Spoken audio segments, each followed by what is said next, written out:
Bonjour, bonsoir tout le monde. Bienvenue au bistrot Le Sainte-Cat. On est fiers de vous présenter aujourd'hui la vision du Parc Nature telle que vue par Mobilisation 6600 Parc Nature MHM. Une bonne... Allez-y! Alors, je vous présente Anaïs Hood ou Anaïs la Magnifique, co-porte-parole de la Mobilisation.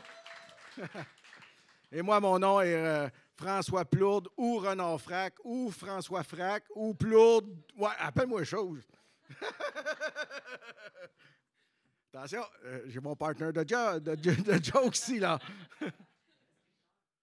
Comment? Oui, c'est ça. Ben, ce que je vous propose, c'est je vais présenter en premier le territoire, en gros. Puis ensuite, tu vas interagir tout le long, là. Puis toi, tu vas présenter, entre autres choses, la biodiversité. Oui. Allô, allô, oui. Ouais, La vas-y. biodiversité, puis plutôt le territoire plus proche de nous, celui qui est le plus au sud, mais complètement en accord avec la vision là, très grande d'une ceinture que François a réfléchi déjà plusieurs années. Là. Ça date de l'OCPM. Oui, Ouais, exactement, c'est de ça. Ouais. 2019. Ouais, ouais. Bien, vous savez, on est ici, on est dans le territoire, dans le bassin versant du ruisseau Mijon. OK? Si vous ne le saviez pas, maintenant, vous le savez. Hein? Mais un ruisseau qui a disparu assez rapidement, là, à la fin du 19e puis au début du 20e. Le ruisseau Mijon, ici, ça s'est urbanisé assez rapidement. La zone qu'on va regarder aujourd'hui, c'est le bassin versant du ruisseau Molson ou de la Grande Prairie. Et ce secteur-là s'est urbanisé beaucoup plus tardivement.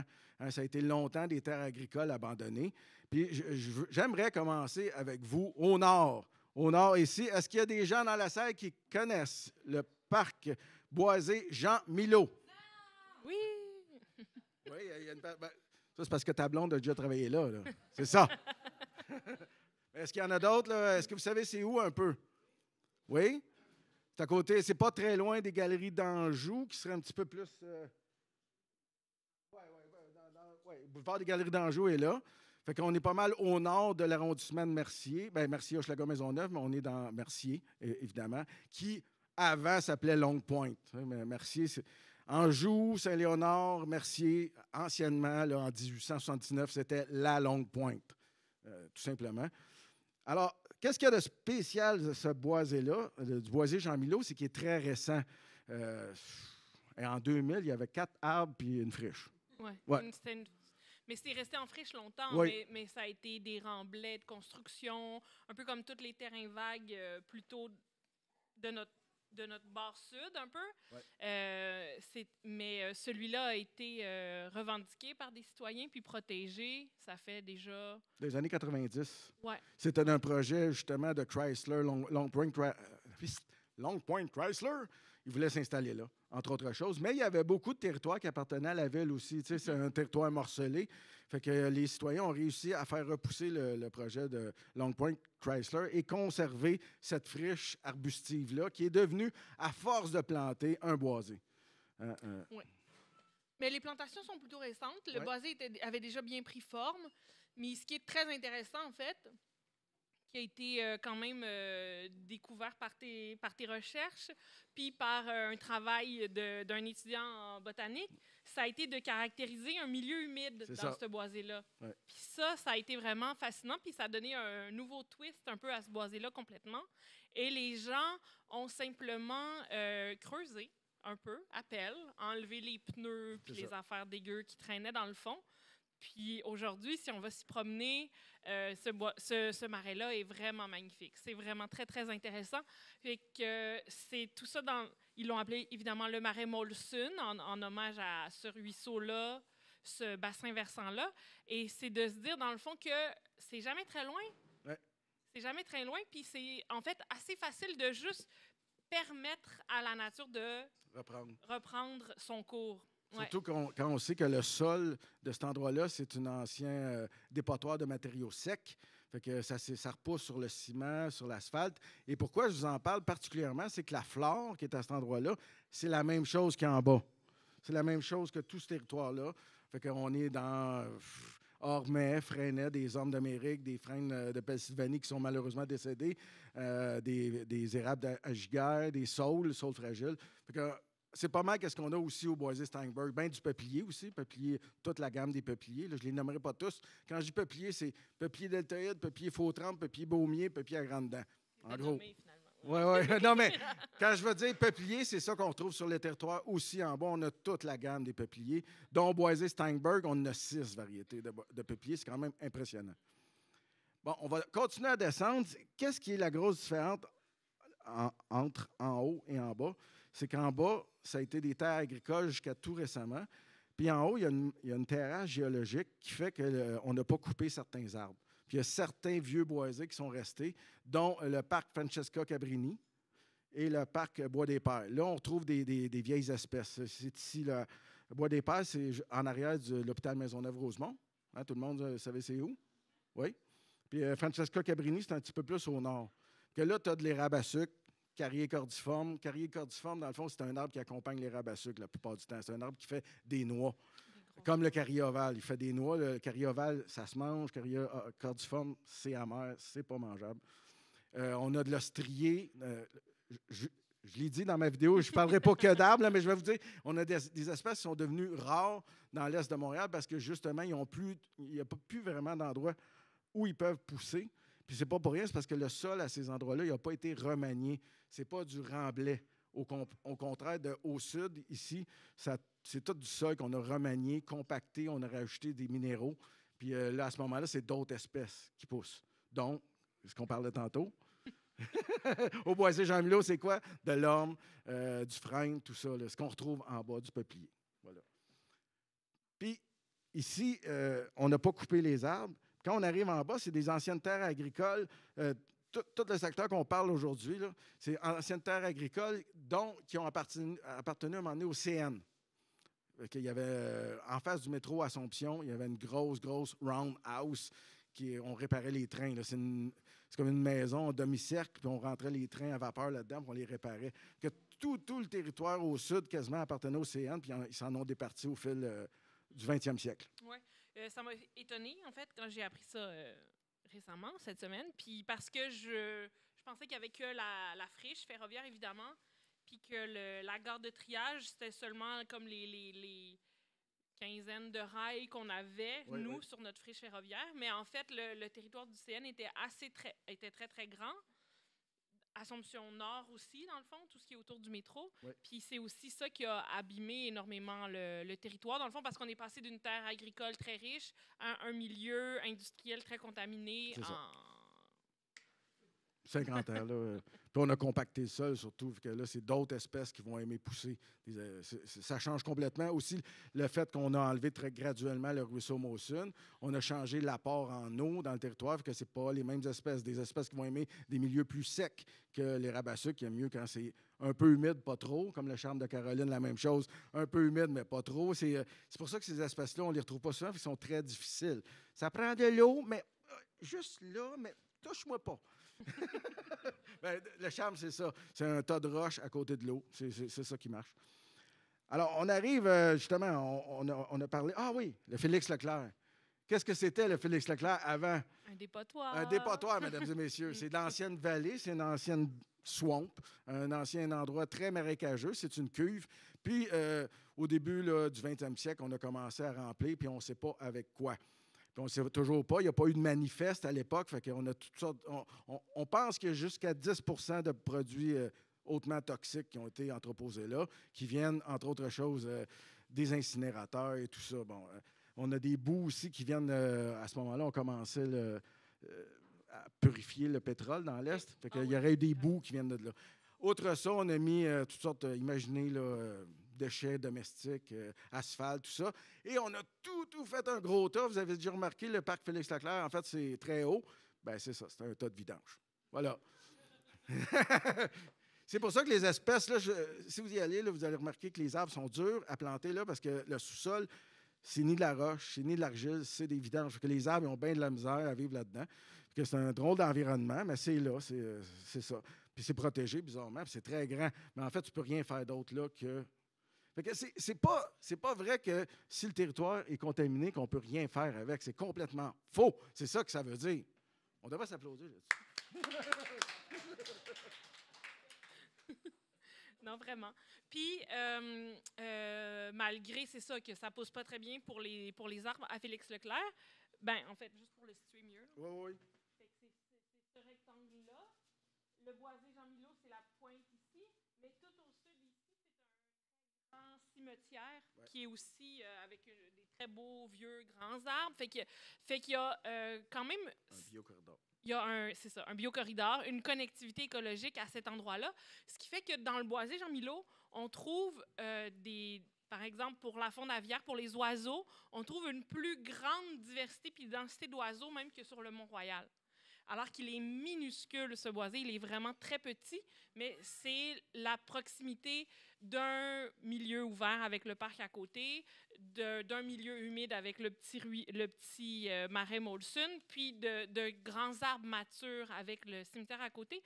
Fait que le boisé Jean-Milot devient un habitat de choix à travers tout l'est de Montréal, justement à cause de la diversité de milieux, puis à cause de la connectivité entre ces milieux-là. Fait que c'est exactement ce qu'on vient de dire. C'est vraiment pas grave d'avoir des déchets. C'est vraiment pas grave d'avoir La contamination. la contamination si on permet à la nature de s'implanter, de prendre la place qui lui revient. Oui. Alors, les milieux seront riches, malgré ça. Puis ça, c'est quelque chose de très important parce que nous, à chaque fois qu'on essaie de faire valoir l'importance de protéger nos terrains, nos espaces, on se fait répondre que c'est contaminé. On n'a aucune valeur écologique. Puis qu'à cause de la contamination, on est obligé d'asphalter ces espaces-là pour protéger la faune et la flore. J'en reviens jamais. Non. Puis alors qu'on a la preuve qu'on a créé des parcs sur des endroits qui étaient contaminés aussi, qui sont protégés, qui sont même conservation. Pour ce qui est du boisé Jean-Milot, c'est conservation. C'est comme le A+++. Tu ne peux pas avoir plus haut que ça. Pas le parc Félix-Leclerc, c'est juste un parc. Là. Fait que ça peut se jouer dans le temps. Et tout dépendant de l'administration, ça pourrait être changé. On descend encore? On continue. Alors, en bas de la rue Sherbrooke, là, tous les territoires, tous les milieux naturels ne sont pas protégés. Hein. Ce sont des endroits qui ont été oubliés pour diverses raisons. Des fois, c'est assez lugubre. On a le boisé Beniana, que j'ai nommé comme ça à cause qu'il est à côté du restaurant Beniana. Il est très intéressant parce que c'est une ormée. C'est des ormes d'Amérique, principalement, avec des peupliers deltoïdes de 40-50 ans. Fait que c'est un des boisés les plus matures, même plus mature que le boisé Jean-Milot lorsqu'on l'a protégé. C'est ça que ça veut dire. C'est quand même un endroit exceptionnel. Et là, je vais encore parler chinois, mais il y a une espèce qui est quand même rare en milieu naturel qui s'appelle le micocoulier occidental qui s'y plaît très bien. C'est une espèce qui est rare en milieu naturel, mais est beaucoup plantée à Montréal. Ce n'est pas un arbre qui est rare côté plantation. Mais quand même, j'en ai trouvé vraiment beaucoup. Là, une trentaine. C'est en train de devenir une colonie de micocouliers. C'est super intéressant. Il est souvent planté, mais ce qui est très rare, c'est de le voir naturaliser, c'est de le voir pousser spontanément, en fait. Ouais. Fait que ça veut dire que le petit boisé, qui est dans le fond sur Sherbrooke, juste un petit peu à l'est de Assomption, au sud de Sherbrooke, fait que finalement, on pensait que c'était une zone un peu à l'abandon, un peu crade, qu'il fallait revitaliser à tout prix, mais finalement, ça devient un milieu vraiment propice de choix pour des espèces assez rares à Montréal. C'est ça. On continue à descendre. En face du métro Assomption, la station de métro, il y a un autre boisé. Pas en face, mais en biais, j'ai nommé boisé du métro Assomption. C'est une tilleraie. Là, il y a du vieux sol à cet endroit-là. Ça veut dire qu'il y a des vieilles espèces, dont l'érythrone du Canada, d'Amérique, excusez, que tout le monde... il n'y en a pas, par exemple, dans Viauville, hein, je crois. Je pense pas. L'érythrone, oui. François fait référence plutôt à des fleurs de sous-bois. Oui. Ce qui est très rare à trouver spontanément. Mettons, dans les grands parcs, on va en trouver facilement. Dans l'ouest, mettons, Bois de Liesse ou, ces endroits-là qui n'ont jamais été modifiés. Alors, on trouve une végétation de sous-bois. Puis là, ce qui est spécial, puis qu'on voit rarement ici, parce que notre végétation de sous-bois, c'est... Elle a été remblayée. Compactée, tout simplement. Ouais. À cet endroit-là, c'est assez exceptionnel. C'est rare. Puis le ruisseau Molson passait là aussi, ou de la Grande Prairie, que le projet, c'est de partir de là, d'aller chercher l'eau pour l'amener vers le sud. Hein, c'est d'accentuer déjà le bassin, parce que le ruisseau passait là, puis il est encore visible. C'est sûr qu'il y a des déchets. Là, le ruisseau a été enterré avec toutes sortes de choses. Il n'y a pas eu de manifeste. On ne sait pas ce qu'on va trouver. Puis même les gens qui veulent construire là, c'est pas pour rien qu'ils font des caractérisations de sol, comme il a été fait au Bois de Steinberg. Ils ne connaissent pas le sous-sol. ils ne savent pas ce qu'on a mis pour remplir le ruisseau. Hein. Ils n'ont aucune idée. Parce qu'on a rempli le ruisseau dans les années 20, 30, 40, avec n'importe quoi. À l'époque, on remplissait avec n'importe quoi. Comme à la promenade Belle-Rive, c'est la même affaire. On a rempli avec n'importe quoi. Je ne sais pas s'il y en a qui savent que le parc promenade Belle-Rive, c'est du remblai au complet. Non? Ben oui. Le fleuve commençait à la rue Belle-Rive. Puis là, dans les années 40, 50, 60, on a rempli. Puis tout ce qu'on connaît de végétation, c'est du sol de rapporté. Voilà. Et du béton, de l'asphalte. On ne sait pas, en fait, ce qui a été mis là. les contracteurs étaient invités à aller domper là. Et voilà. Mais la bonne nouvelle, c'est que la nature pousse quand même là-dessus, c'est ça. Très bien. Puis le projet, si on le commence même plus au nord, à partir de Beniana, on pourrait amener l'eau avec des passerelles sous les rues pour amener justement de plus en plus d'eau jusqu'au boisé Steinberg. Hein? Boisé Steinberg, parce que le creux, le marécage, était là. Entre autres choses, il était aussi en dessous du 5600, juste à côté. Fait que en cet endroit-là, le ruisseau se promenait comme ça, en méandre. Fait que l'eau s'en allait un peu partout.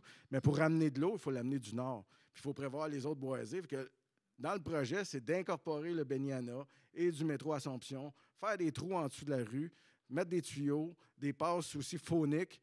Les questions, ça va être un petit peu plus tard. On va finir notre exposé, merci. Oui.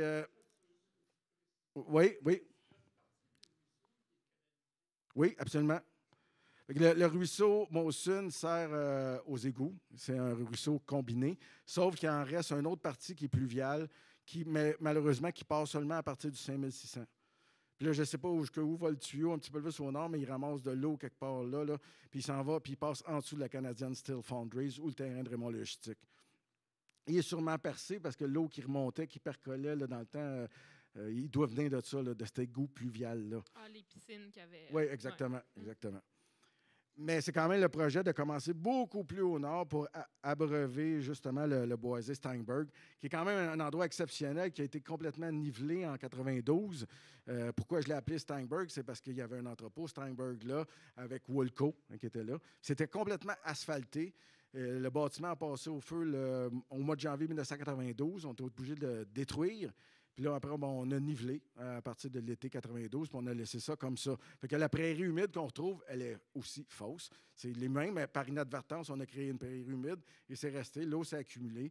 Puis là, la phragmite est arrivée. Le phragmite. Mais il y a quand même de la quenouille aussi. Oui, bien pas loin. Dans le boisé Steinberg, j'en ai pas vu, mais à côté, sur le terrain de Raymond,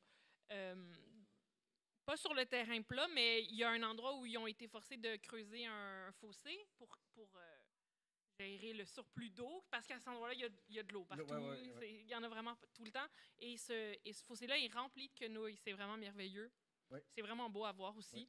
Fait que c'est ça, encore une fois, de se dire que dès qu'on lui laisse un peu la chance, parce que le fossé il a été fait, ça fait 2-3 ans, que de la quenouille soit capable d'y pousser fortement, vraiment beaucoup, c'est vraiment, c'est ça. C'est vraiment ça, en fait, que facilement, on pourrait restaurer un milieu. Puis ça, c'est quelque chose qui fait vraiment rêver, la restauration du ruisseau, pas dans son entier, parce que c'était un bassin versant qui était vraiment énorme, mais voilà, le sud du terrain, pas mal, c'est ça. Au sud de Sherbrooke, on serait vraiment capable de faire ressurgir des choses très intéressantes, très belles, puis qui spontanément deviendraient... c'est parce que c'est ça, évidemment, le phragmite, qui est le roseau commun, qui est une espèce envahissante, très envahissante, mais dès qu'on fait quelque chose d'un peu propice à, par exemple, la quenouille dans ce cas-là, elle vient en force aussi. Fait que la raison pour laquelle on a autant d'espèces envahissantes dans le boisé Vimont, dans le boisé Steinberg, sur la friche, c'est parce que c'est tellement souvent perturbé. On continue régulièrement d'y épandre, on continue régulièrement de les remblayer, on continue régulièrement de perturber ces milieux-là. Oui. Alors qu'à la seconde où on fait quelque chose pour aider, comme creuser une tranchée, ça repart, puis c'est d'une richesse incroyable, tu sais. Et c'est là-dessus vraiment qu'il faut tabler. C'est ce que François dit vraiment souvent, de protéger l'ordinaire. On n'en est plus rendu à chercher la trille rare ou la grenouille en danger. On en est rendu à protéger tout ce qui existe qui n'a pas été asphalté. Ouais. Et là, c'est la chance vraiment grande de le faire sur un territoire immense, en fait. Parce que quand on regarde le chapelet plus au nord qui ont été préservés pour un paquet de raisons, qui sont aménagés, qui sont des parcs, c'est très intéressant d'avoir tout ça qui suit exactement la ligne du ruisseau. Mais nous, ce qu'on a au sud dans nos friches industrielles à l'abandon, c'est un potentiel gigantesque, c'est un territoire immense. Puis là, sur la carte, peut-être on le voit mal parce que le terrain de Raymond est resté en blanc, Oui. excepté que c'est d'une taille incroyable. On ne peut plus rêver d'avoir ce genre de lot si grand et avec rien dessus, Ouais. où on pourrait simplement dire c'est go! C'est là qu'on le fait, le parc. Puis c'est pour ça qu'on le dit. Parce qu'en fait, c'est ce qu'on observe depuis 5, 10, 15, 20 ans. Nos promenades nous font observer une faune, une flore souvent perturbée, un peu abîmée, mais comme qui a un potentiel. C'est le potentiel de ces endroits-là qui est merveilleux. Oui.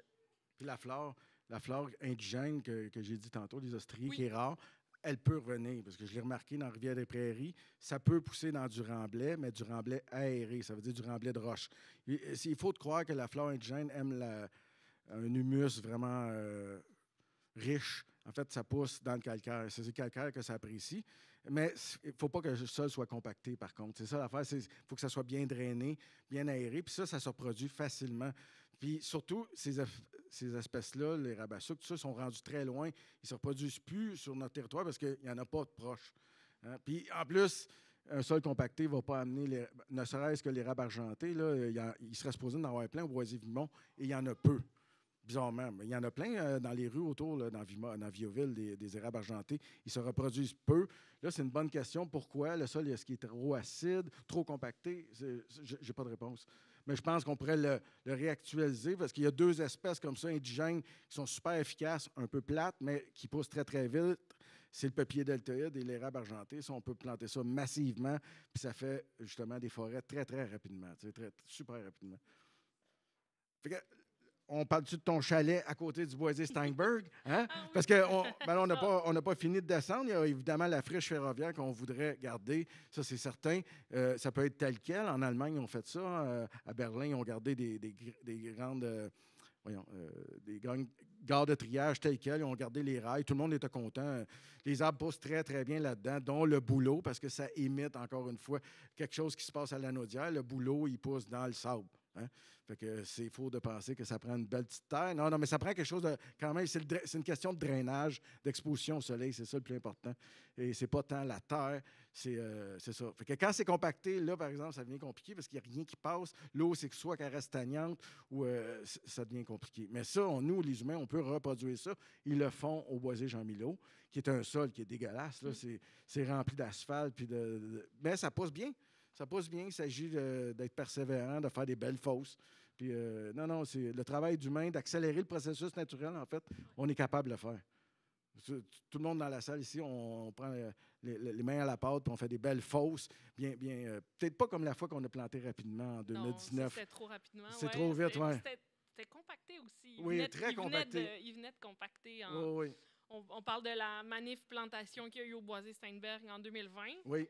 Ça avait été dur d'y faire planter des choses. Très peu ont survécu. C'est ça. Mais avec un peu plus de moyens... La machinerie. La machinerie. Oui.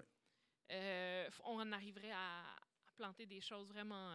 intéressantes en accélérant. Parce qu'il faut comprendre qu'au boisé Steinberg, c'est le premier cycle de vie. Là, beaucoup de peupliers, ils sont appelés à mourir, puis modifier le sol en mourant, transférer leur carbone, puis créer un humus plus fin qui va être humide en tout temps, tout ça. On s'en va vers ça, mais nous, on peut totalement l'accélérer, puis ça va être même facile. Si le comité de surveillance Louriel l'ont fait, on est capable, on est plus nombreux encore. Voilà. Non, c'est vrai. Oui. Mais là, j'aimerais ça. Tu avais imaginé 2 choses super intéressantes. Parle-moi de ton chalet. Pourquoi moi, je voulais le mettre dans le boisé Steinberg, mais toi, tu veux le mettre où? Ailleurs, en fait, c'est l'idée de ne plus rasphalter un terrain qui ne l'est pas. Fait que dans le boisé Steinberg, on n'irait pas rajouter des bâtiments, par exemple, mais il y en existe encore à proximité, puisqu'on est dans une zone industrielle. Fait que moi, je pense précisément là, sur le chemin... je vais le montrer. Oui.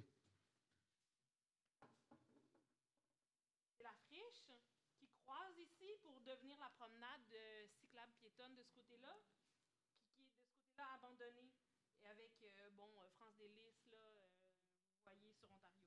Puis il y a un gros bâtiment qui fait le coin, un gros bâtiment gris qui est abandonné. Moi, je suis comme, celui-là, on le garde, on le prend.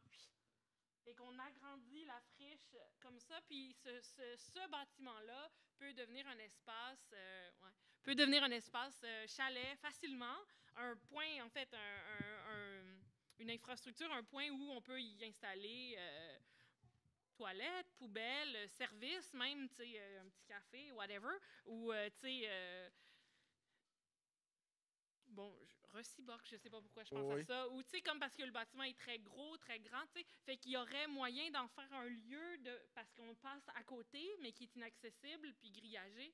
Il y aurait facilement moyen d'utiliser ce qui existe, qui est à l'abandon, puis qu'on pourrait simplement donner une nouvelle vocation pour ne pas rajouter de contraintes sur l'habitat qu'on essaye de préserver. Fait que c'est pour ça que je voyais les bâtiments abandonnés industriels de ce côté-là.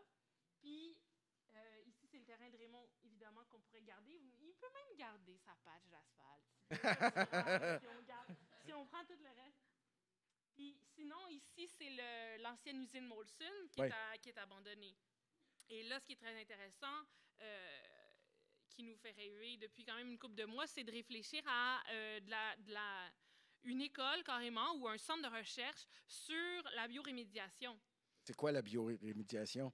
C'est donc la décontamination des sols par des processus biologiques. Fait que soit les plantes, certains arbres sont excellents dans la captation de métaux, ou soit les champignons qui sont vraiment bons pour dégrader certaines molécules. Dont le BPC. Dont le BPC, oui. Ça peut même être des bactéries, mais parce que ce soit des métaux lourds, que ce soit des déchets de train, que ce soit en fait même plus à l'est, parce que l'est de Montréal est lourdement contaminé par beaucoup d'industries qui sont toutes ou qui ont déjà quitté. Et là, c'est le moment de réfléchir à ce qu'on veut en faire. Puis si on n'en fait rien, les industriels vont reprendre ces terrains-là pour les recontaminer d'une autre façon et les garder toujours inaccessibles. Alors que parce que leur rémédiation, qui n'est pas une biorémédiation, la rémédiation régulière, comme ce qu'il y a eu sur le terrain de Raymond, c'est un encapsulage de contaminants. Donc, on ramène des matériaux secs non contaminés pour diluer les matériaux contaminés, puis on les recouvre d'asphalte pour qu'ils restent là, inaccessibles. Il vaut mieux ça, par contre, qu'il y a une autre technique qui consiste à prendre la terre contaminée et aller la domper loin quelque part, on ne sait pas où. Vaut mieux ça, c'est ça. Et ce qu'on peut dire, c'est quoi la phytorémédiation, la mycorémédiation? Parce que je sais la phytorémédiation, ça ne marche pas tout le temps, ça ne marche pas pour tous les sols, mais c'est entre autres planter du sol qui va aller chercher les contaminants. Il faut les incinérer. Il y a comme une rotation des sols, mais pas tout le sol. On garde les racines. Puis il faut les brûler, mais on peut même récupérer, tu m'avais dit, des métaux lourds. Oui, tout à fait. Même vraiment, les arbres sont capables de fixer dans leur matière, sont capables de fixer les métaux qui, une fois brûlés, on peut simplement les récolter puis avoir encore un métal. T'sais. Fait qu'il est pas... C'est ça. Perdu. C'est pas perdu. On peut même récupérer les contaminants qui nous pourrissaient la vie. On peut les réutiliser finalement pour vraiment les sortir du milieu et en faire quelque chose de mieux.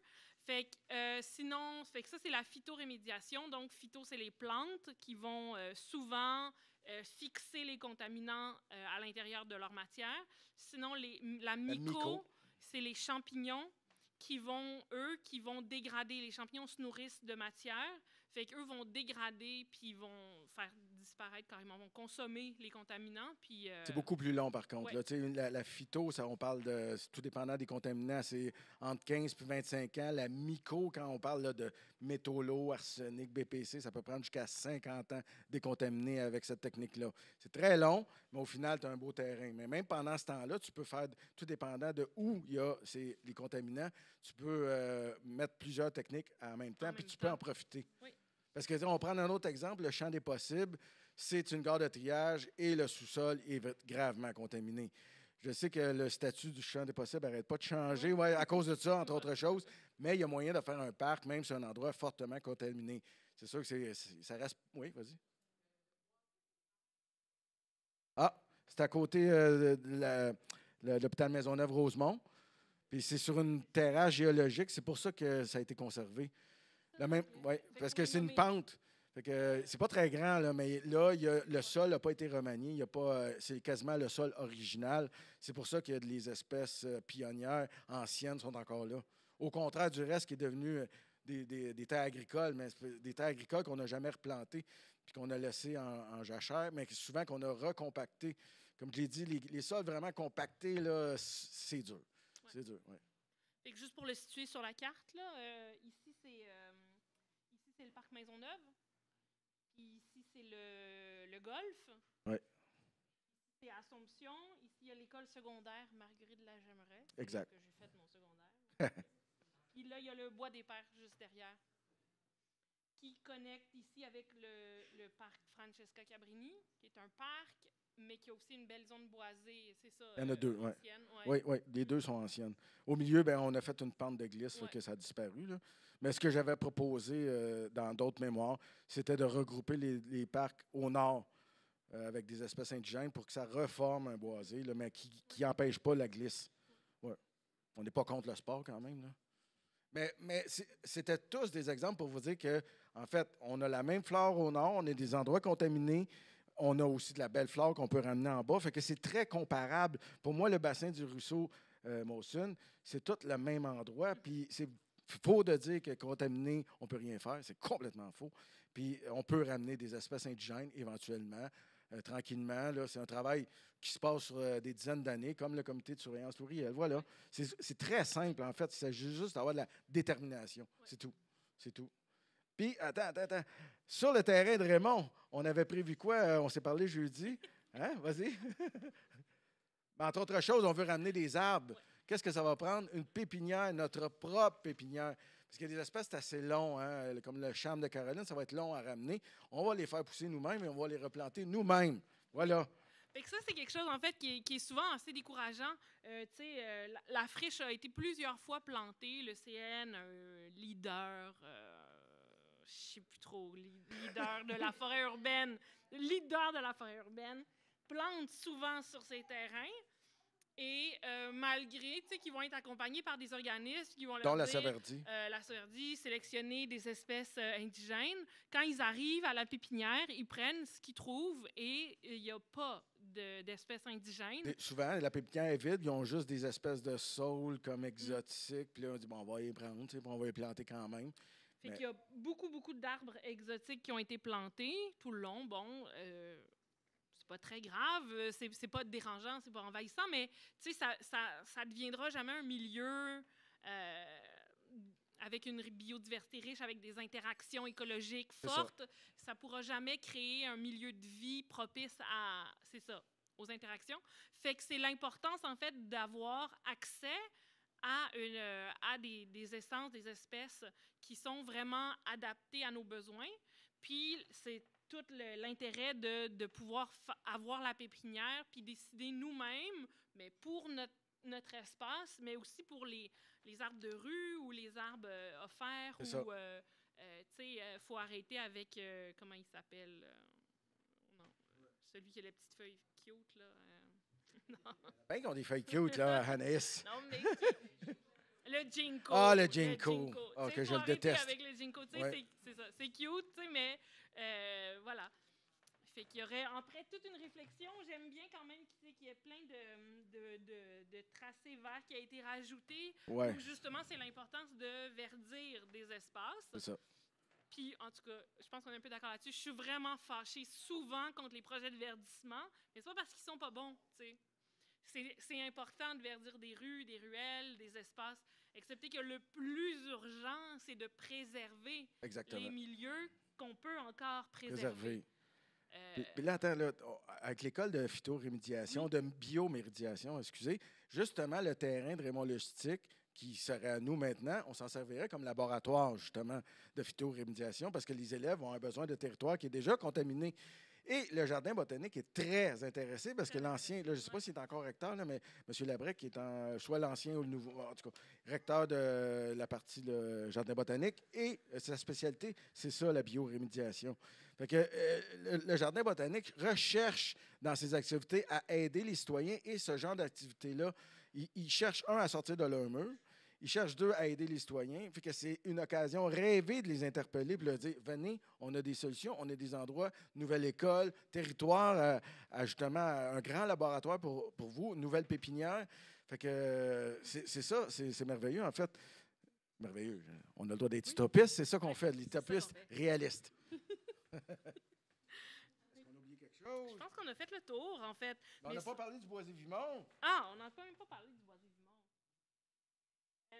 Le boisé-vimon, qui est pas acquis, mais qui est protégé par un changement de zonage, qui va rester un milieu boisé. Oui. Et ce qui est quand même un bon point. Mais depuis qu'il a été protégé, quand même, on observe une dégradation assez rapide là, de surutilisation. Ouais, Ouais. la capacité d'un milieu si petit est vraiment dépassée. Fait que les sols sont piétinés, puis les plantes ont de la misère à repousser d'une allée à l'autre. Bon, certaines activités, je pense à une voiture électrique, peu importe, Oui. je dis ça au hasard. Mais tu sais, il y a certaines activités qui vont abîmer le sol à très grande vitesse. Fait qu'il faut s'assurer que nos activités ne vont pas nuire aux efforts de conservation quand même. Fait que c'est pour ça, en fait, que ce boisé-là, je ne sais pas comment le dire poliment, mais tu sais, c'est inutile si c'est que ce boisé-là. Oui. Ce qu'il faut vraiment s'assurer, c'est la connectivité avec d'autres parties. C'est la possibilité pour les gens qui le traversent d'aller ailleurs pour ne pas qu'il soit trop piétiné. Fait que, la friche, c'est toujours ambigu. Beaucoup de gens sont à l'aise d'y aller, excepté qu'il y a toujours aussi le risque de recevoir une contravention. Ben, c'est aussi pour cette raison-là qu'on la revendique. C'est entre autres pour pouvoir sauver le boisé-vimon, mais aussi pour pouvoir le connecter au boisé Steinberg. Si on réussit juste à sauver des petits îlots isolés, Ça marche pas. ça ne marchera jamais. Fait que ce projet-là de ceinture, de corridor, de connectivité, on doit vraiment pouvoir le porter au maximum, en fait, à travers la connectivité. C'est ça. Puis l'idée, mettons qu'il y a des routes, qu'il y a des viaducs, tout ça, que le camionnage est trop grand. J'aime donner l'exemple du bois de Liesse, qui est complètement à l'ouest de la ville, où il y a l'autoroute 13 qui passe en plein milieu, mais qu'on réussit quand même à faire passer un ruisseau puis un passage piétonnier pour connecter la partie champ, la partie forêt, puis la partie rivière. Fait que les milieux sont connectés à tout prix. À tout prix, comme priorité sur la connectivité des camions aux autoroutes, en priorité aux infrastructures qui sont prévues, ça devra être la connectivité des gens et des plantes, en fait. Et pour le boisé, Vimon, j'ai entendu, va falloir être tout le temps vigilant, parce que j'ai entendu entre les branches, là. Non, mais que le statut pourrait, s'il y a une autre administration qui ne veut pas que ce soit un parc, ça pourrait changer. Il n'y a pas le statut conservation, qui même ça s'enlève, parce que M. Coderre avait réussi, c'était le statut parc que M. Coderre avait réussi pour certaines sections du golfe d'Anjou. De parc, il avait passé ça industriel. Fait que rien n'est possible, ça dépend qui est maire. Hein? Fait que c'est le genre d'affaires qu'il faut toujours être vigilant. De conservation, c'est pas mal plus compliqué, là, parce que c'est ça qu'il faudrait amener le territoire, c'est conservation. C'est comme le A+++. On peut reculer. Et en plus de ça, lorsque c'est conservation, tu peux faire des poursuites contre les gens qui viennent polluer ton parc, ton boisé. Ce que le comité de surveillance de l'Ouriel peut faire. Ça peut être très coûteux, là, mais je veux dire, il y a matière à poursuite. Parce que ensuite, une chose encore du jardin botanique, j'ai oublié de parler, puis c'est su au jardin botanique que mettre des belles plantes, dont des tulipes, qui sont très, très jaunes fluo et rouges fluo, il y a des produits, dont le phosphate, tout ça, des produits chimiques, en fait, pour que ça soit beau comme ça. Ils sont totalement conscients qu'il va falloir qu'un jour, ils arrêtent de faire ça. Puis ils sont totalement conscients, ce que je leur ai demandé, parce que j'ai déjà été comme un comité citoyen, savoir c'est quoi l'avenir du jardin, c'est de rendre vraiment trendy la flore indigène. Et pour tout le monde qui ont des plates-bandes, le gazon, tout ça, de toute cette mentalité-là des années 50, d'enfin, éventuellement, s'en débarrasser. Comme à Toronto, c'est ça. Eux autres, en avant, c'est plus du gazon, c'est des verges d'or, des asclépiades, tout ça. Rien que ces deux-là, déjà, je serais content que c'est ça à la grandeur de la ville. Puis des cornouillers, toutes ces affaires bien, bien simples qui poussent très, très bien en milieu urbain, mais indigènes, de lâcher les hostas et les ginkgos de ce monde. Puis même la renouée du Japon, c'est encore vendu comme plante d'ornement, puis c'est un ultra j'en parle dans mon dernier livre d'ailleurs. C'est une espèce exotique envahissante, ultra envahissante. Puis on en vend encore, dont un autre, le pétasite du Japon, qui est ultra envahissant. Mais vraiment, là, quand il s'introduit dans un ruisseau, il suit comme ça. Puis attendez-vous d'ici 10 ans, les sous-bois vont être envahis de pétasite du Japon. Fait que malheureusement, l'horticulture, c'est pas une solution, c'est pas vert. C'est juste pour être beau. C'est pas, c'est là le verdissement que ces grandes lacunes. Des fois, on plante n'importe quoi. C'est pour ça qu'on veut avoir le contrôle sur ce que l'on veut planter. Voilà. Et l'intérêt d'une pépinière dans notre territoire. Voilà. Okay. Fait que c'est la fin. On a fait le tour. Oui. Je vais terminer avec ce journal Résister et fleurir qu'on a publié l'année dernière. Vous pouvez le prendre, le ramener, qui sortait juste après notre inauguration symbolique du Parc Nature qui a eu lieu en décembre l'année dernière. Ça va faire 1 an demain, c'est vrai. Oh, wow, ça donne tellement bien. C'est merveilleux. Je ne vais pas refaire le discours au complet, mais juste quelques phrases. Vas-y. Le Parc Nature, c'est aussi un rêve, c'est une vision pour la préservation, c'est la mise en commun de ce territoire. Fait que c'est quelque chose de... C'est tout. C'est quelque chose de beaucoup plus grand que la privatisation, que l'industrialisation. C'est quelque chose où on peut ensemble être vivant. Puis voilà. Fait que si vous avez... oui, on peut... ouais. Merci.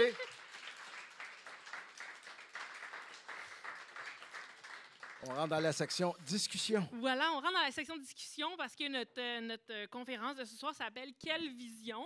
Fait que c'est sûr que François y réfléchit depuis des années. Il a produit un mémoire qui est disponible là, pour être feuilleté si ça vous intéresse. Nous, à Mobilisation aussi, on y réfléchit sans cesse, mais on a vraiment aussi envie d'en discuter, d'avoir des visions peut-être différentes ou plus grandes ou plus utopistes encore que ce qu'on aurait pu imaginer. Fait qu'il y a un micro peut-être aussi pour discuter, que tout le monde s'entende. Ceux qui ont des visions, des idées à partager sur le Parc Nature. Oui, vas-y, Josée. Je pense que tu vas être pas mal heureux. Tu n'as peut-être pas eu le temps de le regarder encore, mais la Fondation David Suzuki a annoncé il y a une dizaine de jours qu'ils vont aider la Ville de Montréal à verdir prioritairement 6 environnements, dont merci à Hochelaga-Maisonneuve. Puis, les sites ne sont pas encore choisis, mais dans leur rapport, il y a des cartes où ils indiquent le nombre d'arbres qui devra être plantés pour aider. Puis ils parlent de tout ce que tu parles, là, les arbres, là, les espèces à privilégier. Puis eux autres, leur approche, c'est pas de verdir pour verdir, mais c'est le bon arbre au bon endroit pour le bon usage. Ça fait que je voulais juste te le souligner. Si tu n'as pas le temps de jeter un coup d'œil sur le rapport, là, je pense que ça va être une belle lecture que tu vas aimer. Non, je voulais juste te parler de ça. Mais oui, la tendance est là. On réaligne le tir à la Ville de Montréal, dont, mettons, pour les abeilles à miel aussi, là, on poussait beaucoup juste l'abeille à miel, mais sachez que c'est une espèce exotique. Ça vient d'Europe. C'est super cool, ça fait du miel, mais en même temps, il y a des compétitions interspécifiques avec les bourdons. Fait que oui, c'est super cool, les abeilles, mais il y a un bémol. Il y a quand même un bémol. Je ne vous dis pas que c'est pas correct. Fait que Miel Montréal s'appelle maintenant Polyflora, pour justement avoir une tendance vers... On pousse encore plus les indigènes, là, les pollinisateurs indigènes. On a une tendance on a compris, là, on va arrêter de dire « sauvons les abeilles », mais on va dire « sauvons les pollinisateurs indigènes ». Mais on va quand même sauver les abeilles là, parce que c'est une industrie. Mais au moins, la tendance est là, de s'en aller vers quelque chose qui est plus sensé et non juste verdir pour verdir. Puis des fois, malheureusement, les administrations municipales ont tendance à mettre du vert comme ça, juste parce que c'est vert. Y a-t-il d'autres questions? Parlez-moi de la pépinière. C'est quoi le projet? C'est où? C'est comment? C'est combien? Ça coûte combien? On n'est pas rendu dans les chiffres encore. C'est Non. vraiment, c'est plus un rêve. Mais c'est l'idée, en fait, que les espaces disponibles, ce serait sur le terrain de Raymond Logistique. Et voilà. Fait que c'est toute cette zone-là du terrain de Raymond qui longe Dixon aussi, avec le terrain de l'ancienne usine Molson. Tout ça pourrait être, devenir un lieu où il y aurait, entre autres, une pépinière. C'est peut-être pas uniquement... Ah oui, parce que ça c'est quelque chose que je voulais dire, que j'ai complètement oublié de dire. C'est parce qu'on parle beaucoup des boisés puis des arbres, mais ce qui est très, très beau et riche dans notre secteur, c'est aussi les milieux ouverts. Oui. Puis c'est pas pour rien que ce secteur-là s'appelle la Grande Prairie. C'est que c'était énormément ça, en fait. Des grandes prairies, que ce soit agricole ou que ce soit simplement des milieux ouverts, de pâturage. Pâturage, prairies fleuries, friches, arbustives. C'est pas des forêts denses, c'est des milieux ouverts où on peut avoir aussi prairies humides. Bon, tout ça fait que la diversité de milieux est aussi vraiment très, très, très importante. Fait qu'on a parlé beaucoup des espèces d'arbres puis de planter des arbres, et c'est vrai que c'est essentiel, mais il ne faut pas oublier à travers ça les milieux ouverts. C'est ça. Et donc, j'aime imaginer, par exemple, une pépinière ou quoi, mais j'aime aussi vraiment imaginer la prairie qui reprend son espace. Puis pour permettre, justement, on parlait des pollinisateurs, toutes les fleurs de friches qu'on peut observer sur notre petite bande de friches, mais de les imaginer à la grandeur, que ce soit, bon là, j'ai tous les noms qui disparaissent de ma tête, mais que ce soit l'asclépiade, évidemment, la verge d'or, comme tu disais, le mélilo, il y en a beaucoup, beaucoup sur la friche, c'est magnifique. Tout ça, c'est des milieux qui sont essentiels pour les papillons, pour les bourdons, pour toutes les espèces de pollinisateurs. Fait qu'il faut aussi donner la priorité à ces espaces-là. Puis honnêtement, réfléchissons 2 secondes, quel autre endroit à Montréal peut espérer accueillir une prairie? Ouais. Sinon que ce grand terrain-là, tu sais. Le technoparc oiseau dans l'Est. Donc, en plus d'une pépinière, on pourrait devenir des semenciers, oui. Puis fournir des graines, justement, aux gens pour le jardin botanique ferait en sorte que ça devienne trendy et à la mode d'avoir des plantes indigènes. Et nous, on les fournirait. Et voilà. On a même une industrie. Est-ce qu'il y a d'autres questions?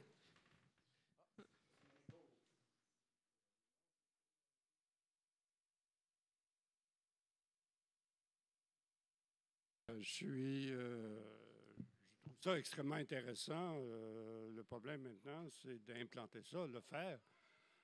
Tu vois?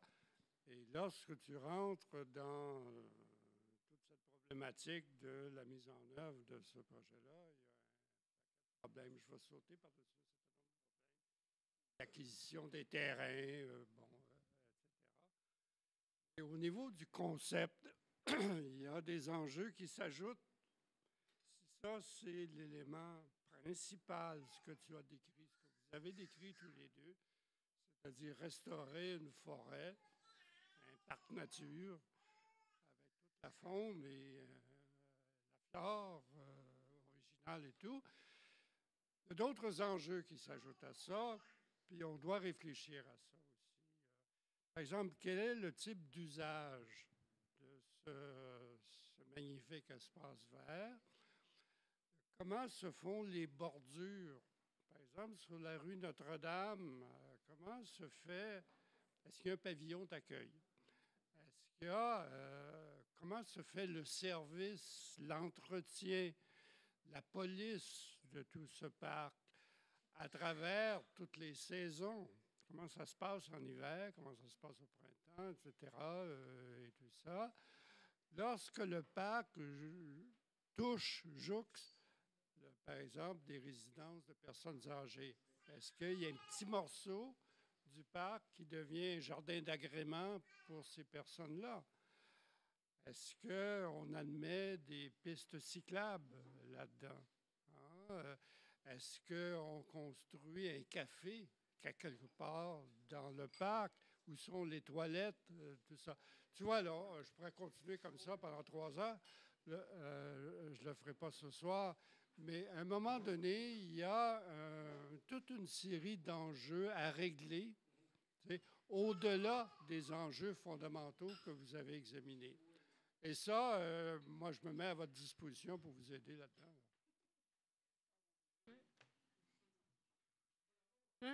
Je vous remercie. Bien, pour ce qui est des parcs nature de la Ville de Montréal, il y en a certains qui sont non aménagés, qui sont totalement non gérés, dont le parc nature du Bois d'Anjou. Il n'y a aucun puis côté légal, en fait, tu n'as pas le droit d'y aller. Puis le boisé Steinberg, la partie qui est protégée de la Ville de Montréal, ils ont décidé qu'il n'y aurait aucun aménagement. Ça serait auto-géré. Je ne sais pas, c'est comme laissé comme ça, conservation. Il y a plusieurs territoires de la Ville de Montréal qui sont comme ça. Conservation, mais il n'y a aucun aménagement, aucune indication. Il n'y a rien. Bon, là, nous, on ne veut pas aller vers ça. C'est sûr qu'il va y avoir des ententes avec la Ville de Montréal. Là, on est dans l'utopie réaliste. C'est sûr qu'il faut avoir des ententes avec la Ville de Montréal. Là, on avait déjà parlé de chalets, mais il peut y avoir des endroits que c'est autogéré dans le sens qu'on laisse aller totalement le fait que c'est un parc nature non aménagé. Oui, mais il y a un risque à ça, je le sais, mais ça existe.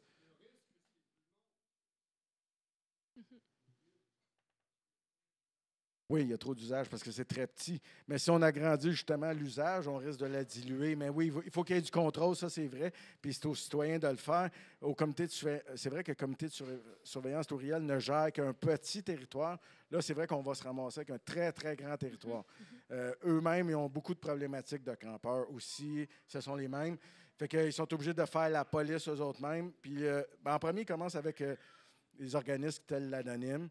Il essaie de parler avec les gens, tout ça. Puis à un moment donné, des fois, la police est obligée d'intervenir. C'est la même chose. C'est sûr que ça va prendre un comité de surveillance qui a des fonds. Pas un comité de surveillance, un comité citoyen, je veux dire, qui a des fonds. Aller chercher de l'argent pour ça, pour nous-mêmes s'autogérer, appeler les bonnes ressources quand il y a des problématiques. Puis au final, bien, c'est supposé être le fonds, c'est supposé être à la Ville de Montréal. Ouais. Ouais. Ouais. Même, Oui, en fait, l'intérêt, ce serait que ce soit acquis par l'administration, que ça appartienne à la ville, pour plus être justement là, aux aléas là, de qui veut bien le vendre ou qui veut bien le protéger.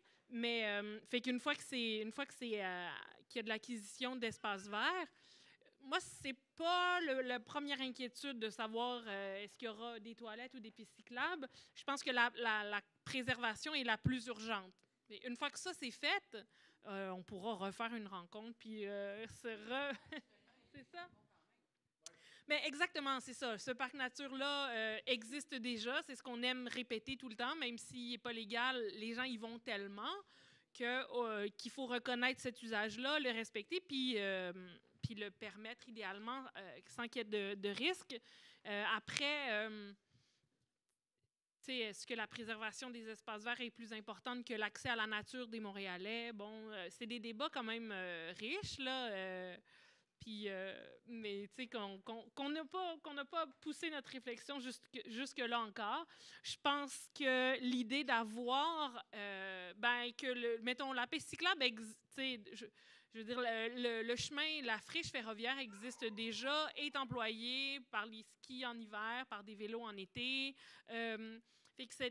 Et comme à peu près partout au Québec puis au Canada, là, les anciens chemins de fer deviennent des pistes multifonctions. On pense au Petit Train du Nord, on pense à Longueuil, n'importe où. Fait que ce serait vraiment facile de juste officialiser ça. Puis maintenant, pour le reste, oui, ce sera des comités citoyens, ce sera un OBNL peut-être, ou ce sera simplement la ville qui ne veut pas, pour le moment, qui refuse d'investir dans ce genre de projet-là, mais qui possède quand même un service des grands parcs, qui a des équipes d'entretien, qui a un biologiste, qui a 2 biologistes, en fait, ils sont 2 à Montréal. Fait que les ressources sont existantes pour couvrir ce genre de territoire-là. Il faut juste l'officialiser pour permettre ensuite que le reste en découle. Ouais. Puis, chose certaine, le territoire dont on parle en bas, il est de loin beaucoup plus utilisé que le parc nature du Bois d'Anjou, qui est dans plein milieu industriel, qui rend des services écosystémiques hallucinants, mais il n'y a quasiment personne qui y vont. Ça, c'est déjà très over-utilisé. C'est ultra populaire comme endroit. Ça devrait faire longtemps que c'est un parc nature parce que c'est très, très, très utilisé et très aimé. Mais oui, on va avoir des problématiques de sécurité, ça, c'est sûr. Ça, c'est sûr. C'est inévitable. Là, rendu là, c'est au comité citoyen justement de créer un CA et de se décider ensemble. On va commencer par le protéger, puis après, on décidera comment qu'on le gère. Ouais. Ouais. Je crois. Il y a d'autres questions? Oui. Approchez un peu.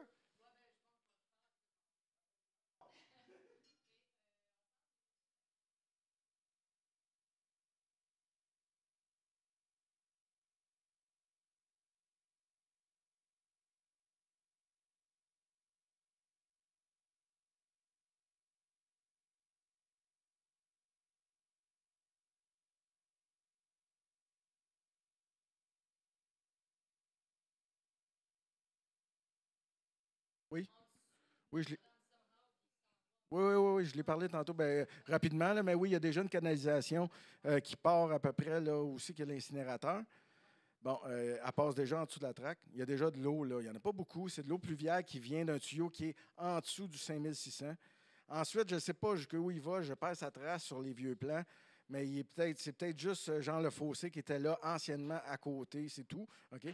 Mais ça, ce tuyau-là, il est encore présent, il se jette encore dans le fleuve. OK, fait il y a moyen de le récupérer, mais je pense qu'il n'est pas en très bon état. Mais sur le terrain de Raymond, ça coulait. C'était le même tuyau qui coulait dans le bassin, puis après qui recoulait dans un autre bassin, qui s'en allait dans le fleuve éventuellement. Fait que,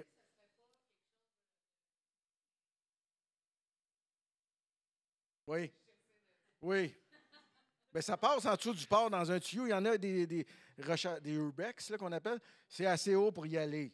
En dessous du port, mais c'est pas légal. Là, mais je veux dire, ce tuyau-là du ruisseau Monson, il est haut. Là, ouais. Fait que ça y va. Il y a des gens qui ont été. Puis, tu vois, là, rendu au bout, ben là, tu tombes dans la cale sèche. Là, je veux dire, l'eau, elle tombe là. Fait que, mais oui, légalement, tu peux aller voir. Il n'y a pas de problème. L'ouvrir. Oui. L'ouvrir. Ouais.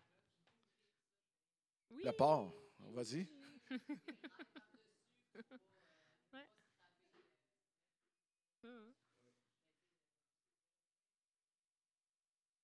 Mais c'est sûr, tu sais, ça s'est fait. Il y a eu des tellement beaux projets en Asie, en Espagne, aux États-Unis, des projets de faire ressurgir des rivières qui ont été enfouies.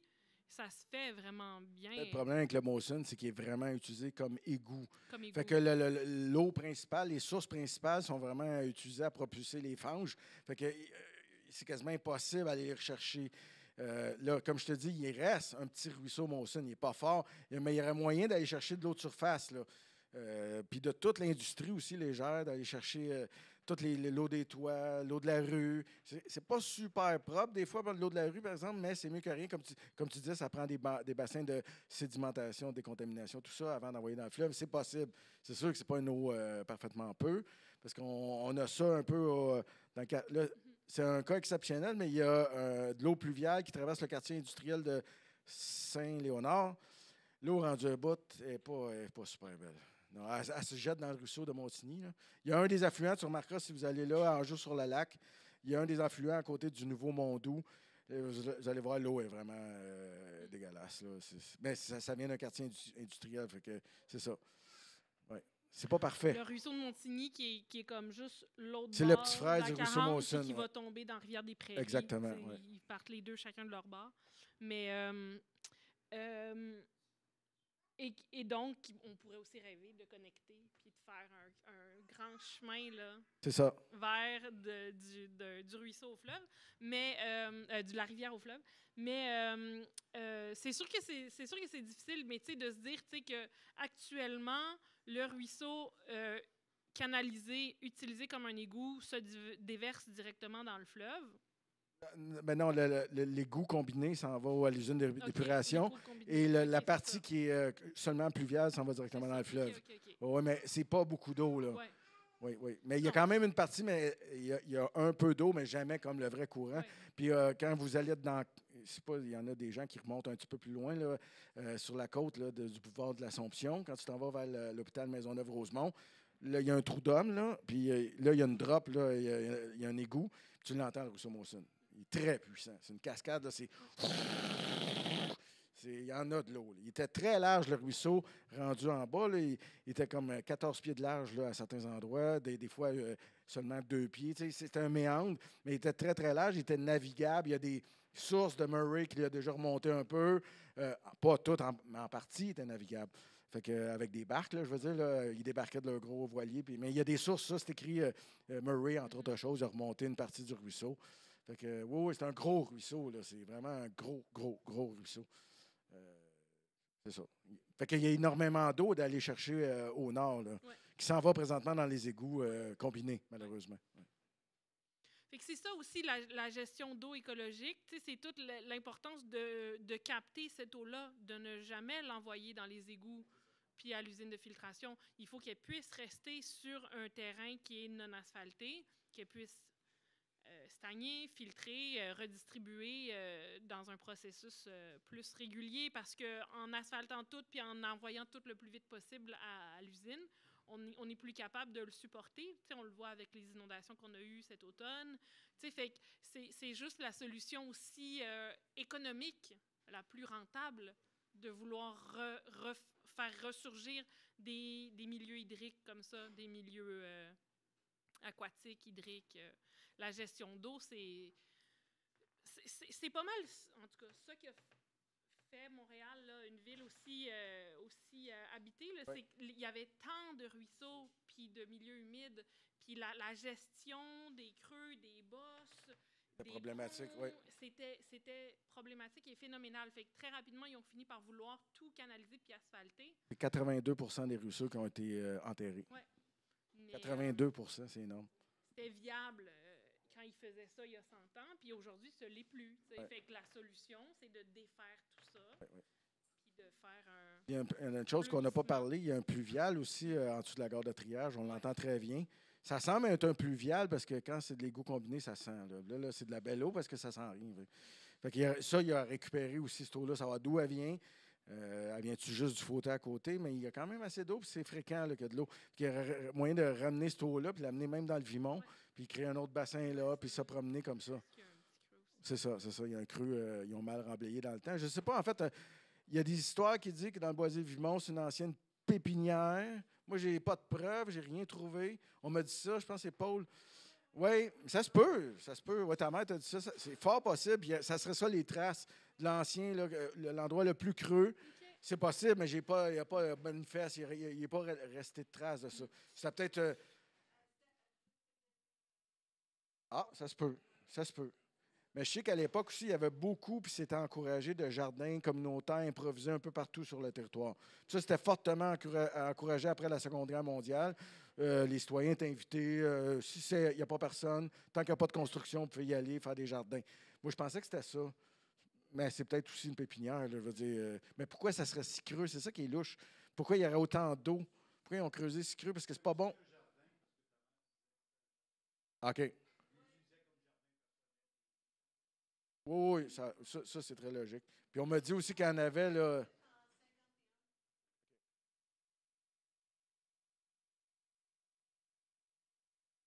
Peut-être un des mystères du Boisé-Vimont résolu. Qui d'ailleurs, je ne l'ai pas dit, mais c'est l'ancienne ferme du bois Mawson. Le territoire de Grace-Dart, c'est évidemment une longue terre agricole qui à un moment donné a été changée en petits morceaux. Puis les propriétaires, c'était les fils de John Mawson. Il y avait chacun leur bout. Puis à un moment donné, ils ont racheté de M. Dubois. C'est pour ça qu'on l'appelle la ferme Dubois, Mawson-Dubois. C'était Thomas Mawson, qui avait ce bout-là. Tu sais, ça a donné aussi le nom au ruisseau parce que l'embouchure du ruisseau était sur leur terrain. C'est tout, mais ça aurait pu s'appeler n'importe quoi d'autre. Est-ce qu'il y a d'autres questions? On voit qu'il y a beaucoup de construction de condos dans le coin. Je me demandais, Boisé-l'Assomption, là, ça a construit autour. Puis Beniana, il est-tu trop tard pour protéger ça? Je ne sais pas. C'est quoi les projets? Il n'est jamais trop tard. On s'est mobilisé en 2018 à propos de ces deux boisés-là. Les projets ils ont été arrêtés parce qu'il y avait, ce qu'on m'a dit, à travers les branches, encore une fois, J'ai toute la face maganée, c'est à cause de ça. C'est du Pérus. OK, c'est entre nous. Oui, c'est ça, c'est à cause du maudit nerf brun. On m'a dit qu'il y avait trop de logements sociaux, puis ça devenait. Les projets vont se faire, mais ils ont été retardés à cause des logements sociaux. En gros, c'est ça.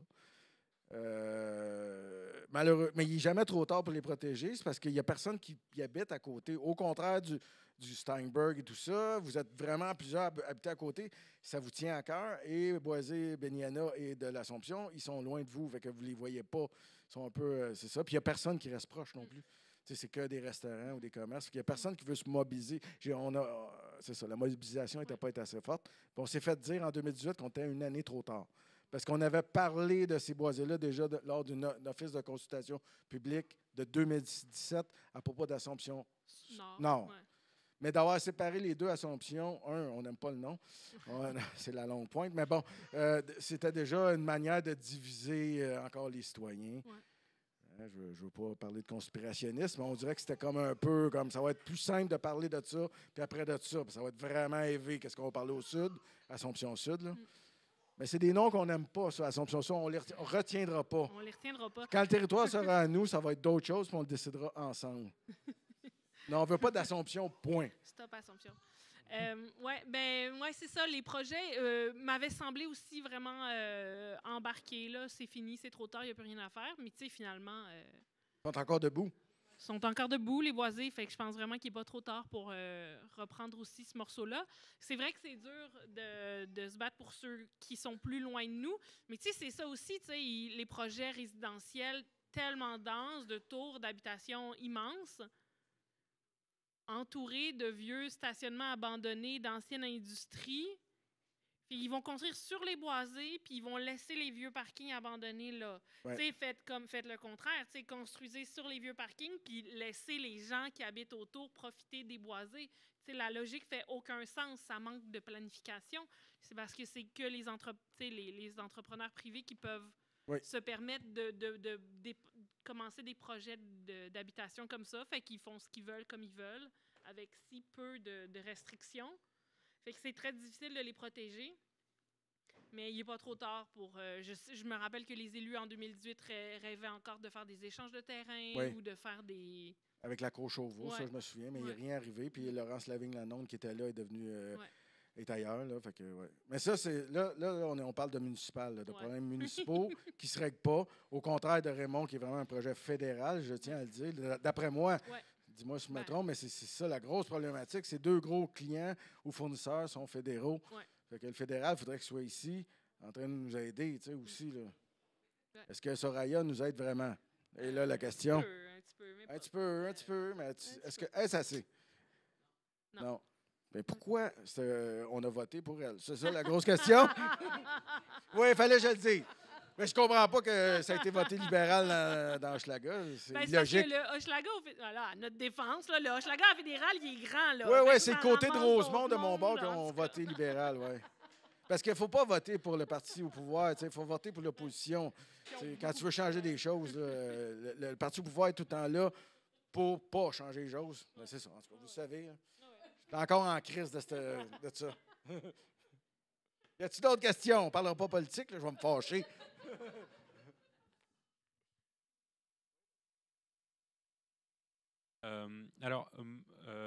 Moi, en ce moment, en fait, avec une collègue à moi, en fait, à la maîtrise, on parle beaucoup, en fait, justement, de la justice environnementale et tout, mais en fait, on a remarqué qu'il y avait de temps en temps, en fait, quand on se baladait, en fait, dans le secteur, il y avait de temps en temps, en fait, des campements, en fait, d'itinérants, en fait, de temps en temps, et je me posais la question, en fait, par rapport à ça, c'est est-ce que vous avez pensé quelque part, en fait, à inclure les itinérants dans le prochain projet, en fait, histoire de ne pas perpétrer une autre forme d'injustice, en fait, dans ce cas?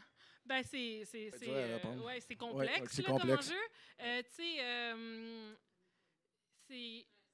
Mettons, quand il y a eu le campement Hochelaga dans le Boisé-Steinberg, il y a 2 ans, ça nous a quand même pris par surprise, parce qu'ils sont arrivés du jour au lendemain. Ben, en fait, parce que le MTQ est venu remblayer du jour au lendemain, en laissant un chemin ouvert, la grille ouverte aussi, qui a permis à des gens en camper, en voiture, de venir s'installer à un endroit qui était sinon vraiment beaucoup trop humide. Fait qu'ils ont comme créé leur propre problème parce qu'après, ils ont capoté de voir ça. Mais je sais comme, pourquoi vous êtes venus remblayer un terrain humide en laissant une grille ouverte?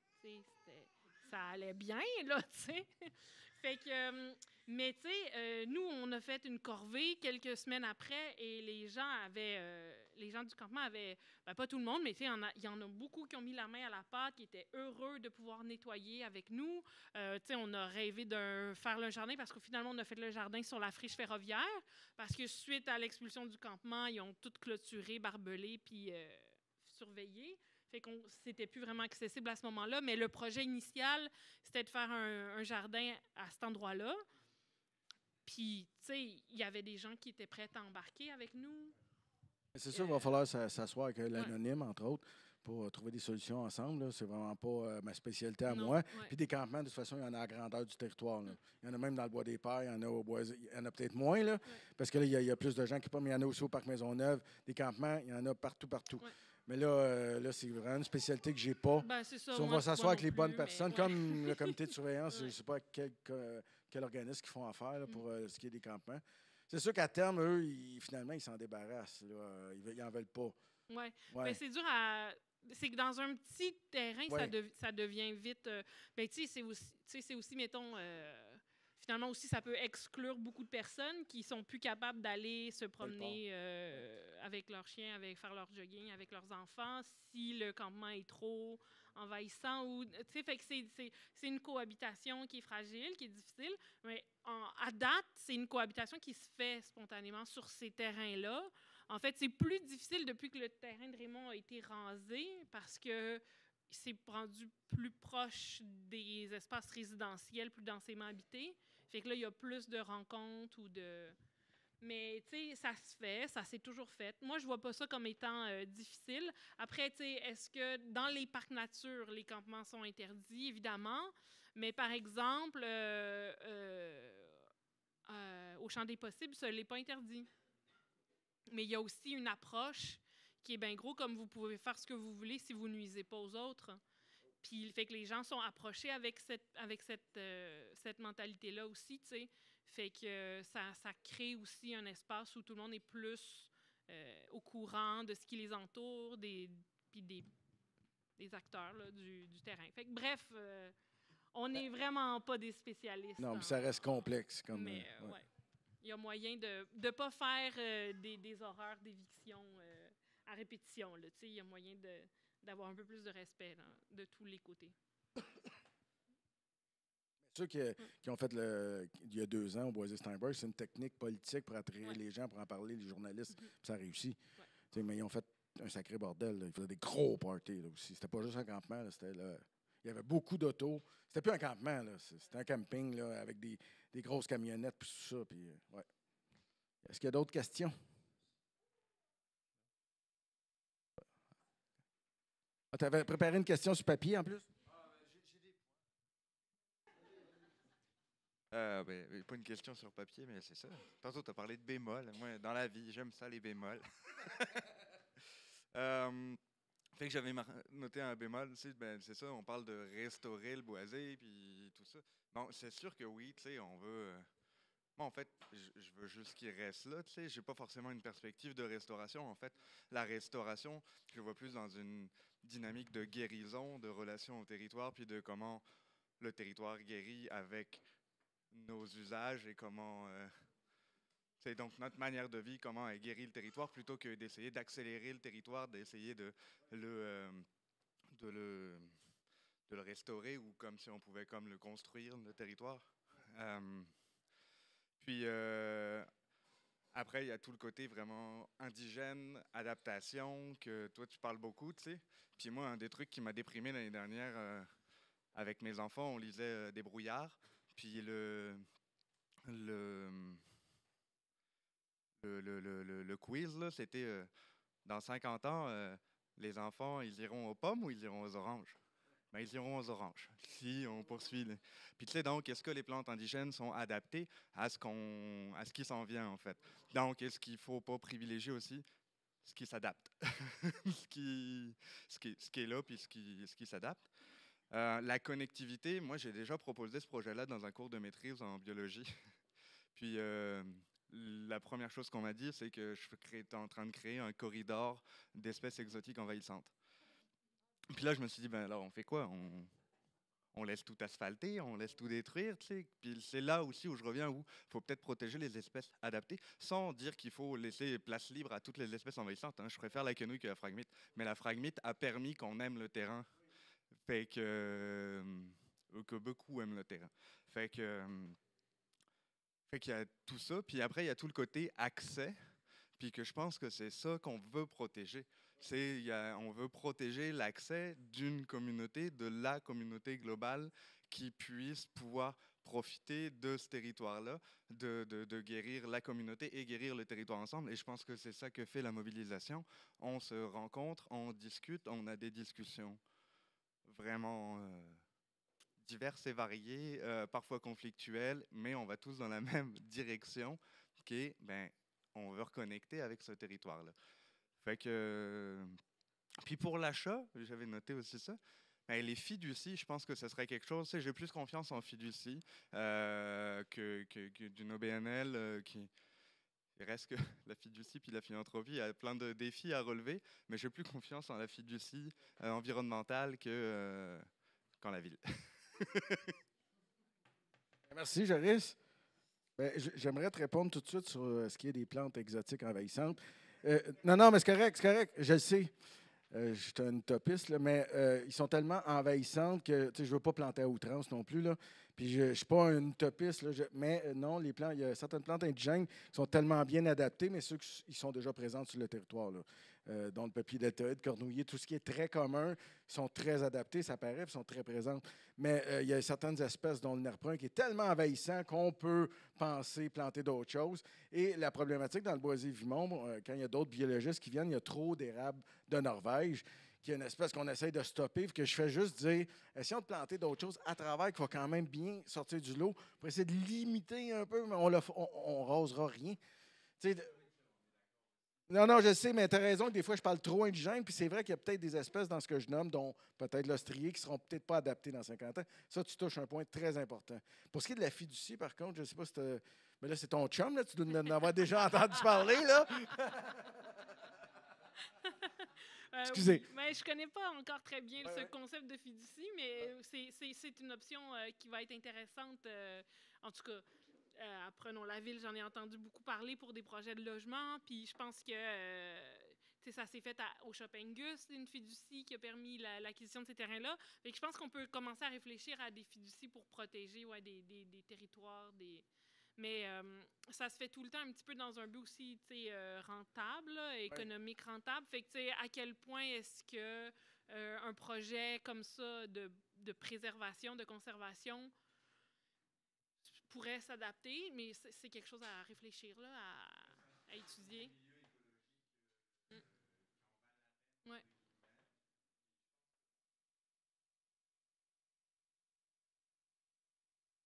Ouais.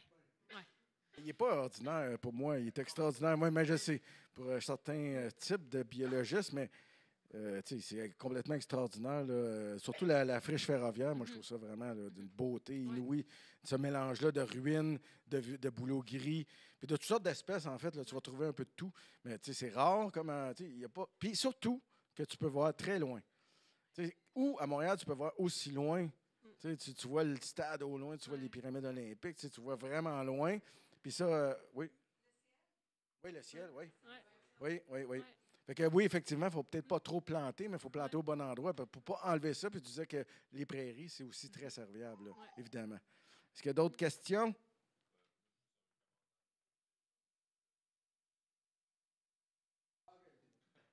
Pour l'enregistrement, parce que...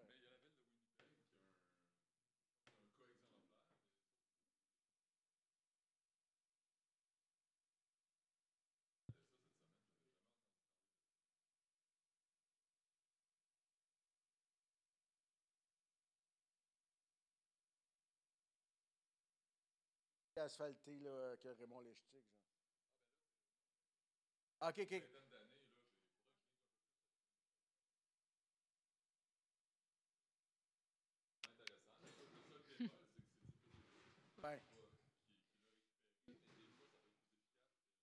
Oui, tout à fait. Ouais, ouais. Ah, Chose certaine, le terrain de Raymond Logistique, admettons, on l'acquiert là. Ça ne serait pas trop long que les papiers deltoïdes reviendraient, parce que c'était principalement ça qui avait colonisé l'endroit. Puis ça pousse très, très, très, très rapidement. Fait que, tu sais, ça serait facile. Tu sais, la nature elle est vraiment efficace, là, puis elle te revitalise ça en temps de le dire. Ouais. Je tiens à le dire, je l'ai dit dans la vidéo, mais tu sais, j'ai arraché un peuplier deltoïde de l'asphalte. Je l'ai planté chez moi. Il était haut comme ça, OK, en 2016, je pense. Ouais, 17. Puis là, il est rendu à 16 pieds. Tu sais, 16 pieds, ça pousse super vite. C'est sûr, ça meurt vers 60, 100, maximum 100 ans, là, mais plus 60, 80 ans. Mais en attendant, c'est l'arbre idéal pour repeupler certains secteurs, pas tous, mais tu sais, ça pousse super vite. Puis c'est ça. C'est ça qu'il y avait avant, là. Ouais. C'était tellement beau. Quand on s'en parlait jeudi, on avait les yeux. Non, mais avec les ruines là, de Montreal Locomotive Works, les piscines, puis tout ça, puis les quenouilles, les libellules, Ah oui. les campeurs qui étaient fins, parce qu'il y a plein d'espace dans ce temps-là pour camper. Il y en avait, là, Ouais. c'était tellement beau. Ouais. Est-ce qu'il y a d'autres questions? Oui, avant qu'on pleure tous. Mais c'est vrai, tu sais, puis parce qu'il y a aussi, tu sais, les gens qui sont plus récents là, dans le quartier ou dans le mouvement, tu sais, se promènent sur le terrain de Raymond, puis bon, tu sais, ils voient comme de la garnotte, tu sais, puis bon. Mais c'était tellement beau. C'était vraiment beau. C'était vraiment quelque chose d'assez merveilleux, là. Puis les papiers deltoïdes, quand Ouais. ils sont jeunes, ils poussent excessivement vite, puis ils doublent à toutes les années. À un moment donné, ils arrêtent, là, mais je veux dire, tu sais, ils partent là, d'à peu près cette hauteur-là, puis là, tu reviens l'été d'après, puis ils sont déjà le double. Puis là, déjà, en 2014, c'était rendu comme à peu près ça, toute la gang, 12, 13 pieds de haut. C'est comme tu reconnais même, oui, tu sais t'es où, mais mon Dieu, c'était pas haut de même. Ça pousse ultra vite, puis ça change un paysage, j'ai le temps de le dire. Puis c'est ce qui est arrivé au boisé Steinberg. Tu regardes sur Google Street Map, ben c'est ça, là, à hauteur de... Puis tu regardes, là, mettons, 2012, puis tu te promènes, là, super rapidement, ça devient un boisé. Parce que c'est juste en 92, hein.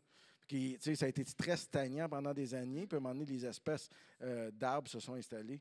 Puis ça a donné ce qu'on... Mais il n'est pas boisé à grandeur, là, ce Non, boisé-là. non, Il aurait besoin d'amour un peu, mais en même temps, c'est super cool qu'il reste l'espace pour recreuser. Puis si on ne l'a pas dit, on veut accentuer la prairie humide. Là. Tant qu'à faire, là, on va l'amener, l'eau là, du nord. On va creuser une tranchée pour amener dans la prairie humide, va devenir un marais.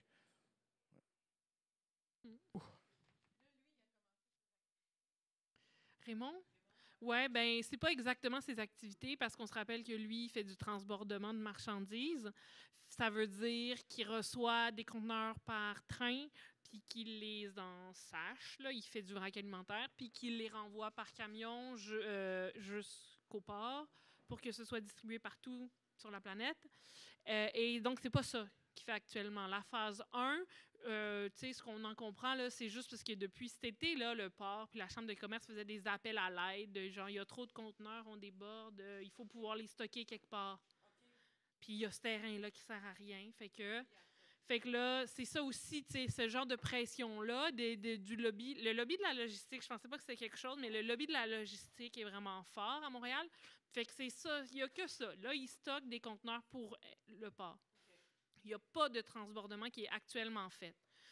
Bon, là, on part dans un autre débat, là, mais c'est ça aussi qui est très fâchant, parce que récemment, la direction de la santé publique a refusé de faire une évaluation d'impact sur la santé en disant que ce projet-là était trop avancé. Ce projet n'est pas avancé.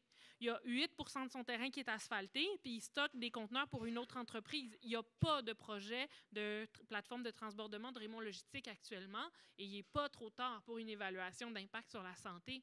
Ni pour un BAP, ni pour rien du tout. T'sais. Fait que il faut quand même continuer à marteler ça parce que c'est vraiment... Il n'y a rien qui est joué encore. Il y a 8 de son terrain d'asphalté. C'est rien. T'sais, même, c'est ça que je disais tantôt, à la limite, qui le garde comme on s'en fout. T'sais. Genre, si on peut avoir tout le reste, ce sera vraiment pas si pire. T'sais. Mais fait que son projet, il n'est pas fait. Mais bon, actuellement, du mercredi au samedi, tous les jours, il y a des camions qui arrivent puis qui stockent des conteneurs. Là. Ouais.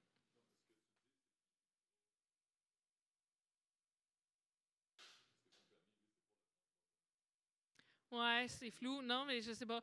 Non, il y a le permis d'entreposer. Il y a un permis pour entreposer. Ouais. Mm-hmm.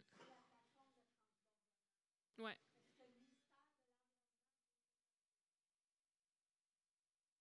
Ouais. Ouais.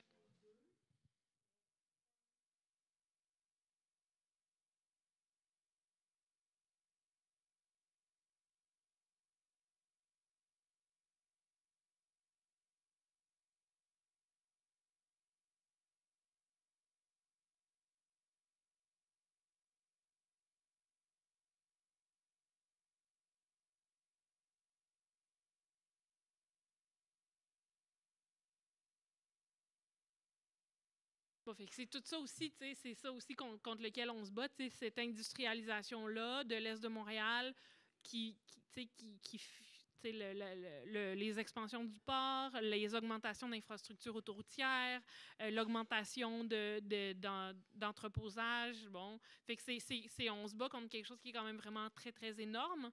Puis tout le monde nous dit, là, à l'extérieur, en disant, on vous regarde, on est impressionnés, mais si vous gagnez... c'est du jamais vu, tu sais. Jamais on aura vu une expansion portuaire être freinée de cette façon-là. Jamais on aura vu le lobby de la logistique perdre un bout de terrain. Fait qu'en tout cas, c'est quand même un gros enjeu. Mais ensemble, on est plus forts. Puis on réussit à le bloquer depuis 6 ans. Fait qu'on continue, un jour à la fois.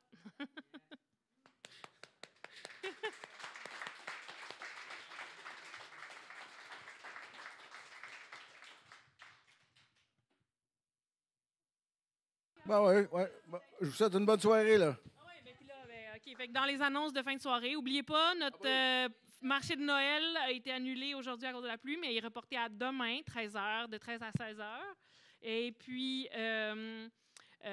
mobilisation, c'est-à-dire Cassandre et moi-même allons avoir 2 conférences pendant la COP 15. Ben oui. Fait que venez nous voir aussi. Ça va être au Cœur des sciences. Et puis, sinon, sur la table, il y a des macarons, des collants, des journaux, des tracts. Servez-vous. Et puis, au plaisir de jaser avec vous.